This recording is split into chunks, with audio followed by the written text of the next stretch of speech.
Okay.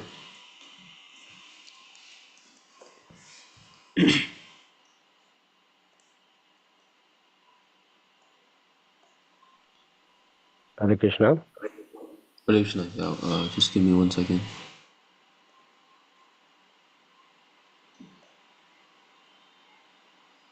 Om Namo Bhagavate Vasudevaya. Om Namo Bhagavate Vasudevaya. Om Namo Bhagavate Vasudevaya. Narayanam Namaskritya Naram Chaiva Narottamam Devim Saraswatim Vyasam Tato Jayamudiraye Srimatam Swakata Krishna Punya Shravana Kirtana Hridayantasto hi abhadrani vidunoti suhishvatam नष्टप्रायेषु अभद्रेषु नित्यं भागवतसेवया Bhagavati Uttama Shloke Bhaktir Bhavati Nashtaki. Hare Krishna everyone. Today we will be reading from Srimad Bhagavatam, Canto 4, Chapter 20, verse 25.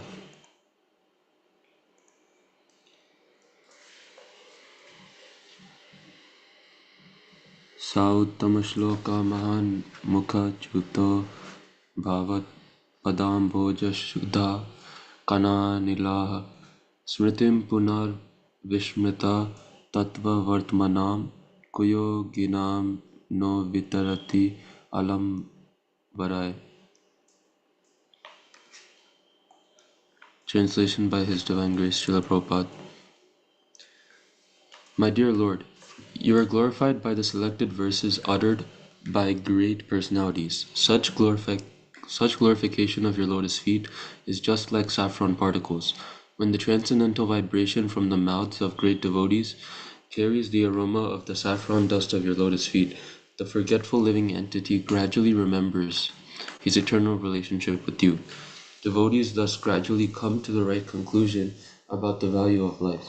My dear Lord, I therefore do not need any other benediction but the opportunity to hear from the mouth of your pure devotee. Purport. It is explained in the previous verse that one has to hear glorification from the Lord from the mouth of a pure devotee. This is further explained here. The transcendental vibration from the mouth of a pure devotee is so powerful that it can revive the living entity's memory of his eternal relationship with the Supreme Personality of Godhead.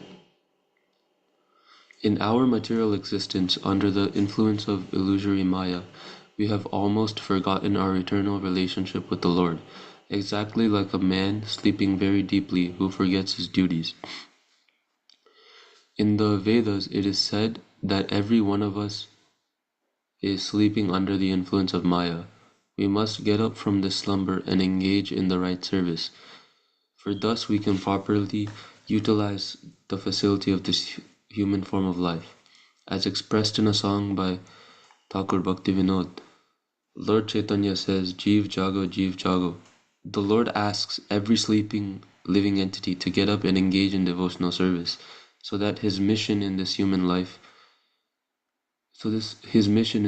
form of life may be fulfilled. This awakening voice comes through a mouth of a pure devotee. A pure devotee always engages in the service of the Lord, taking shelter of his lotus feet, and therefore he has a direct connection with the saffron mercy particles that are strewn over the lotus feet of the Lord. Although when a pure devotee speaks, the articulation of his voice may resemble the sound of this material sky, the voice is spiritually very powerful because it touches the particles of saffron dust on the lotus feet of the Lord. As soon as a sleeping living entity hears a powerful voice emanating from the mouth of a pure devotee, he immediately remembers his eternal relationship with the Lord, although up until that moment he had forgotten everything. For a conditioned soul, therefore, it is very important to hear from the mouth of a pure devotee, who is fully surrendered to the lotus feet of the Lord without any material desire, speculative knowledge, or contamination of the modes of material nature. Every one of us is a Kuyogi because we have engaged in the service of this material world, forgetting our eternal relationship with the Lord as His eternal loving servants. It is our duty to rise from the Kuyoga platform to become Suyogis, perfect mystics. The process of hearing from a pure devotee is recommended in all Vedic scriptures. especially by Lord Chaitanya Mahaprabhu. One may stay in his position of life. It does not matter what it is. But if one hears from the mouth of a pure devotee, he gradually comes to the understanding of his relationship with the Lord and thus engages in his loving service, and his life becomes completely perfect.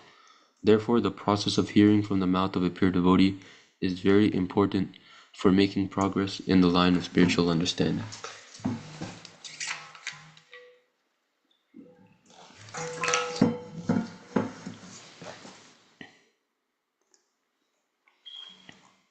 Namo Vishnupadaya Krishna Prasthaya Bhutale Srimati Bhaktivedanta Swaminiti Namine Namaste Saraswati Deve Gauravani Pracharine Nirvishesha Shunyavadi Paschata Deshatarine Jai Sri Krishna Chaitanya Prabhu Nityananda Shri Advaita Gadadhara Shivasadi Gaura Bhaktivinoda Hare Krishna Krishna Krishna Hare Hare Hare Rama Rama Rama Hare Hare. Hare Krishna everyone. I'd like to seek all your blessings from all the assembled Vaishnavas here, and thank you all so much for giving me this opportunity to purify myself. And I want to humbly ask beforehand to please forgive me for any shortcomings, and thank you so much for giving me the time to listen. So without any further ado, I'll get into the summarization for this verse. So as we can clearly see in this verse, the main point is that hearing about Krishna from a pure devotee is the most potent means of reviving our lost relationship with him. So in this conditioned state, we are like those in deep sleep, and we're completely forgetful of our true identity as eternal servants of Krishna. So the voice of a pure devotee, even though it seems like it's material, is actually carrying a spiritual potency because it's infused with the mercy of the Lord. So when we hear from such a devotee, our spiritual consciousness is reawakened, and we begin to remember our actual position or our eternal connection with Krishna. So Lord Chaitanya Mahaprabhu, in his call, he says, Jeev Jago, Gaura Chanda Bole, Kota Nidra Jao Maya, Pishachira Kole. So Bhaktivinoda Thakur here is saying, Lord Gauranga is calling, wake up sleeping souls, wake up sleeping souls. How long will you sleep in the lap of the witch called Maya? And I don't know about you guys, but at 5:40 a.m. I'm pretty sleepy, so I definitely needed this wake-up call. Anyways, Mahaprabhu here he's urging every soul to wake up from the slumber of Maya and engage in devotional service. And that is the true purpose of human life. So talking about devotional service, among the 9 processes of devotional service, hearing or Shravanam is the first and most important. And initially, we may wonder why hearing is so emphasized, given that we hear so many things daily. However, the hearing recommended in the scriptures is not about the mundane topics, that we normally hear about, but instead it's about Krishna's activities, names, and qualities. And hearing like this is transformative because when you do it sincerely, without any ulterior motives, like seeking fame or entertainment, it actually transforms you. So the Bhagavad Gita actually explains the extraordinary benefits of proper hearing. In 10.11, hearing destroys the darkness of ignorance. 11.2, it lets us understand Krishna's glories. 11.33, we become Krishna's instrument. 11.54, we can see Krishna face to face. 12.2, we attain great faith. 12.9, we naturally follow Bhakti's rules and regulations. 12.20, we become dear to Krishna. 13.26, pure hearing allows us to transcend birth and death. And 18.66, hearing allows us to surrender fully to Krishna. So as you can see here, there are so many benefits to hearing Krishna's glories. And hearing destroys ignorance and it pleases Krishna. And this is actually the foundation for spiritual progress. And in the Srimad Bhagavatam, it's really emphasized that those who are desiring perfection in life have to become submissive and hear all topics related to Krishna. And hearing systematically, like everyone here is doing, in the mornings, that brings eternal benefit, and it allows us to gradually understand Krishna via truths and facts. However, uh, it's emphasized to hear in the right way. So some may focus only on Krishna's intimate pastimes, and this is seen a lot nowadays, with these esoteric and speakers, just exaggerating Krishna's intimate pastimes and people finding entertainment in that. And they neglect the foundational teachings. And our acharyas caution us against this, and they emphasize that conditioned souls should first hear about Krishna's dealings with the material world before approaching his internal pastimes. So, who should hear about Krishna? The scriptures include a broad range of individuals, so from those who are distressed and inquisitive to even those who are seeking wealth or liberation. So, if someone begins with material desires, Krishna Katha is so powerful that it gradually purifies them. However, I know I've been talking about how hearing is so important, but just as important is choosing the right speaker. So a qualified speaker is one who follows Krishna's teachings, and he belongs to a bona fide disciplic succession, and is fully surrendered to Krishna. And as we know, Srila Prabhupada exemplified these qualities, which made his teachings the most effective. And the attitude by which we hear is equally critical. So proper hearing means we have to have humility, sincerity, eagerness, patience, gratitude, and we have to be in a serving mood. So Srimad Bhagavatam states that those who serve pure devotees develop a strong attraction for hearing about Krishna. And Srila Prabhupada explained that one who hears with this rapt attention can see Krishna directly in the Bhagavatam itself. So one may question how hearing, which involves material sounds, right? We're making it, whatever the biological science is behind it, we're just making this sound from our throat, and it's coming from a seemingly material mind, right? From our brain. So how can hearing, which involves these only material factors, connect us to Krishna, who is transcendental? And the answer lies in Krishna's mercy. So his words in the scripture are non-different from him himself, just as the holy name is Krishna himself. So by sincerely hearing from authorized sources, Krishna is actually personally revealing himself to us within our hearts. And as Brahma states in the Bhagavatam, the Lord manifests himself to the devotee who hears with devotion. So the result of proper hearing is extraordinary. It purifies the heart, it bestows upon us a spiritual vision, and it fills life with beauty, meaning, and joy. So hearing inspires us to share Krishna's glories, it strengthens our devotion, and it draws us closer to him. So just by hearing, we can conquer Krishna, who is unconquerable, and attain the ultimate perfection of life, which is pure love for Krishna. So now that we know the importance of hearing from a bona fide person, let's take a look at a pastime. So Srila Shukadev Goswami, he was narrating the pastime of how Lord Krishna killed the demon Aghasura. And as you all know, he is the speaker of the Srimad Bhagavatam. And while saying this pastime, he revealed an intriguing detail. And he explained that although this event took place when Krishna was 5 years old, the news that Aghasura was killed was only disclosed to the Rajvasis a year later. So interestingly, when the cowherd boy spoke about it, they described it as if it had happened that same very day. So King Parikshit heard this puzzling statement, and he asked Shukadev Goswami humbly and it's quoted in 10:12:42, "O greatest yogi, my spiritual master, kindly explain why this happened. I am extremely curious to know. I believe this must be another one of Krishna's divine illusions."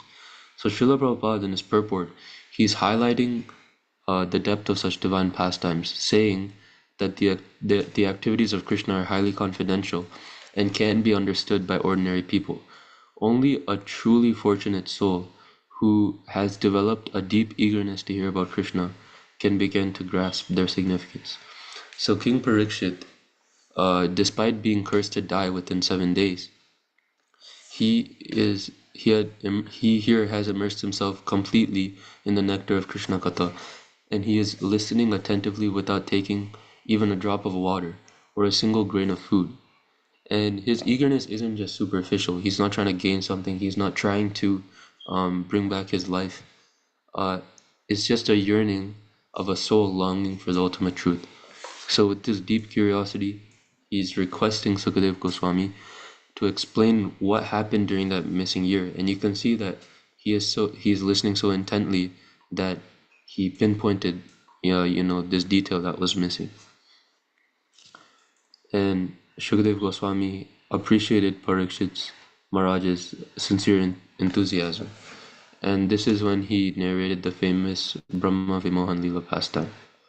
And that's what actually provides us the answer to this mystery. So as you can see, it not only Parikshit Maharaj, by asking this question, he's even benefiting us. So that's why it's so important, to listen and to ask questions to these bona fide people. And of course, it's difficult to truly relish Harikatha. So for most of us, maintaining the level of enthusiasm that Parikshit Maharaj had is difficult. And unlike him, we struggle to stay absorbed in Harikatha for long periods. And our minds tend to wander, we become sleepy, restless, or we impatiently check the time, wondering when the class will end. So, and we also think about the prasad that's coming after, or the worries that we're distracted today. So giving full attention to hearing about Krishna is not an easy task, but it requires a pure heart and genuine devotion. And there's a famous story from Tukaram Maharaj, who is a devotee of Lord Vittal, and that illustrates how difficult it is. So once he was narrating Harikatha, and there was a large gathering of devotees, and his eyes were closed, he was in deep devotion, and he was glorifying the Lord late into the night. And time kept passing, and one by one people began leaving. And some quietly walked away to their homes, while others, they were exhausted, they slept in the hall itself. So, going off of these details, I'm thinking there's probably not prasad after, because if there was prasad, people would slowly be arriving. Anyways, by midnight, when he finally opened his eyes, he saw that only one man remained seated before him, and he was looking at him with so much attention.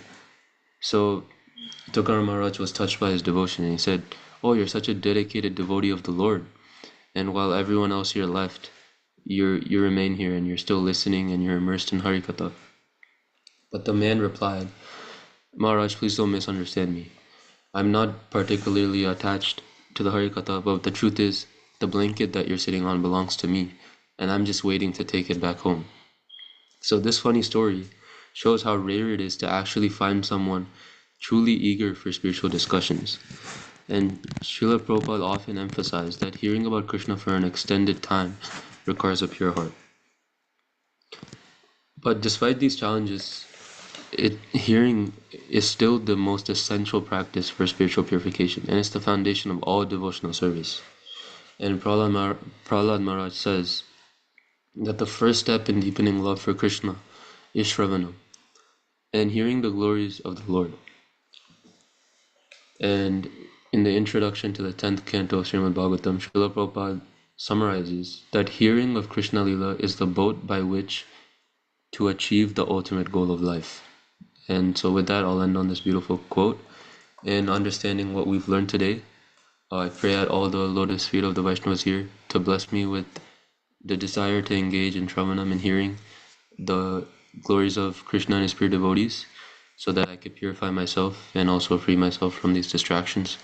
And thank you so much for giving me the opportunity. I'll wrap it up there. Hare Krishna. Thank you so